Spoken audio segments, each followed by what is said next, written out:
Said Kojo. Done deal. One Kotoko. Said Kojo. Ebisia kama Kotoko. El Central Campus. Nti efi ochine kubia no mveli no. Ebekoso. Kwame eye. Yes, said Kojo. Whatever second one buba sana. Na player ba kwa. Say fiti last week na senior ni abre e wose Kotoko sign no, e wose Kotoko sign no. Razak Simpson. Yeah. Nkomo okoso. Kwame, very nkomo okoso na player no say outside clubs ya be ba no. Yeah. Na mpenimfo hye ne bo say sika na opese okoje no. O mare bo Africa no. O ba bo Africa no oboni a obenya more than sika no a omode manis enei no. Intino nkomo ni gusu a koso intino Razak Simpson is on. Kwame. Very good news. Eno ne mami fa me we ma. Something on Karim Zito, something on Justice Blay. So how news ana mami fa me. Mami na se na mencheti for na for on Facebook now. Players are obomudi no players for me we got to support Kwame Wani NG.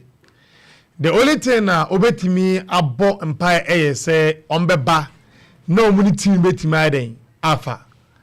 Because always me campaigning for say yes any players are more root that's embedded in Ashanti region and East Enclaves. In the sense say what players are more every region hanama. One, they got to support the foreign air pay or my creviage, especially the supported leadership no. Or more pen requirement, almost 70 can be in a sense say much they drew they need not campaign much because even players now muno their people around them can go to the stadium and make sure say they will fill up some stands of the stadium. Menka say I know HRS say mom and sign players or more outside the region there because it's an American. Nemom even uko outsider or mompo escape league normally they try to inculcate homegrown players into their team. Come the say with the homegrown players no and my supporters feel said they have one of their own representing them. Cause the player first also was janam no do drona no and said or say and I said Kojo. Said Kojo Kwame. Yes, please mark pen picture in my. Oba Mozongwa di obi enu seto base. And this a young man Kwame, everything that he has done from the young age, propelling towards this great and giant club Kotoko. And one unique feature about him say, that normally Ghana one thing they crave actually say you lucky players or was set piece acumen in them.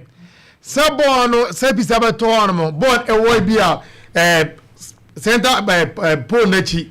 Now you have somebody to kick and maybe corner kicks or deliver pinpoint kicks on Kwame to the heading. And this boy Kwame, I've seen him mature to become the player he is today. And one of the great attributes Kwame in the set piece deliveries. And I've seen him score even from center line and pay our free kick ashe. And to the make a requirement and even the best of players we call a team. Not team no any more amfa. Now bono Kwame Wantini amwesi. Nobody's praying for that Kwame. Yeah, no. I could have said at goal Kalise Kwame. They are signing a player that will elevate their midfield no. Because Baba Yamo no or Madika Aga said almost seen to say born a boy omodedo. Because born omodedo. But Seto base Kwame, Nidian said, whenever there's an opening Kwame, on Papa and Kredi, or Bet Manebono, and other left, right, center, born in the Dini Sanwa. Do I say, was in the plane a ringer a take over Kwame? Nothing over done than no one advice a man to your friend Debbie. Nidian said, as you are going, Kwame, the ball is coming. And you do the netting, Neko to those that watch him at Bechem United, Kwame, I'm more around from giving time. No one shall Kwame, and just from and that's one of the great attributes. And Sedamakan, we team Biana, we be seen to on wide, we treat your animal. And this a sign in our Kwame Sedamakan. The only thing that me say, Yamma no sa ayina favor no ama team end afa. Cause going to Africa is not child play. Yeah, a lot of clubs going over there and they were totally whitewashed by the Giants.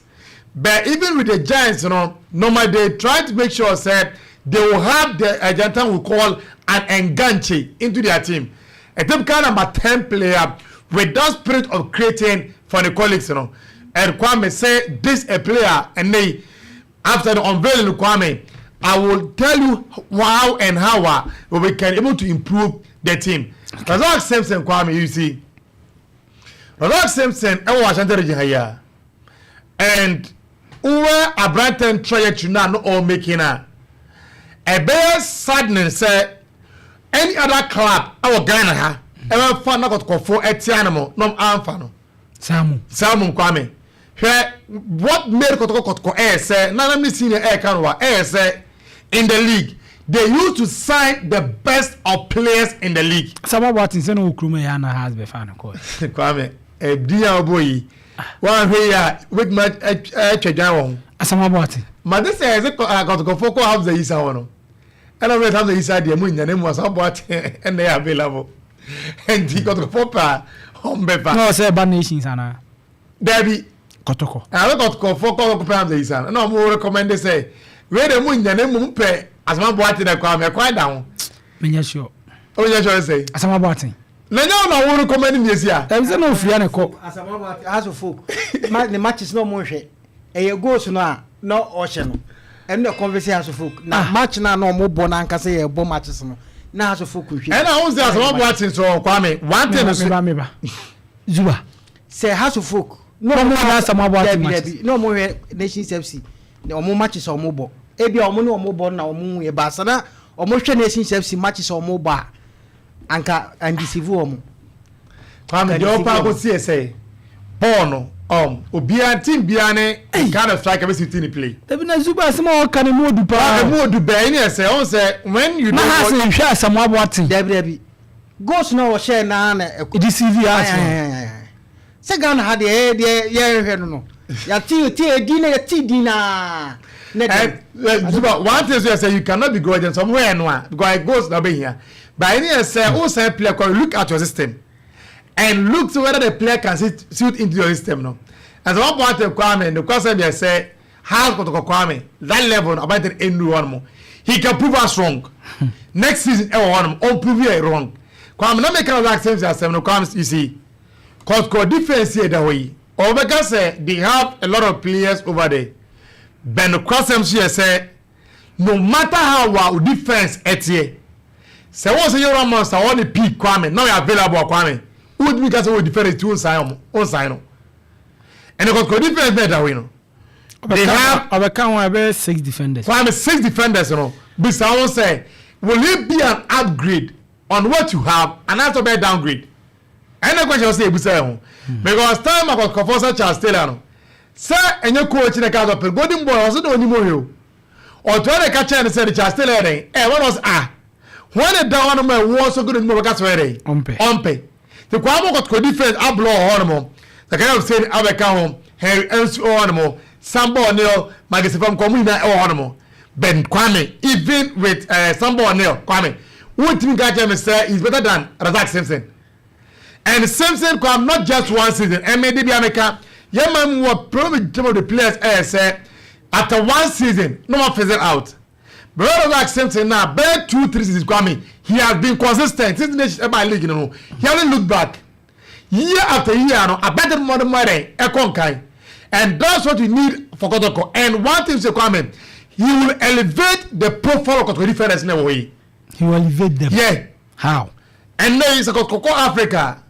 Team Bjorn Elbow be a to defense now, or who Black Stars player.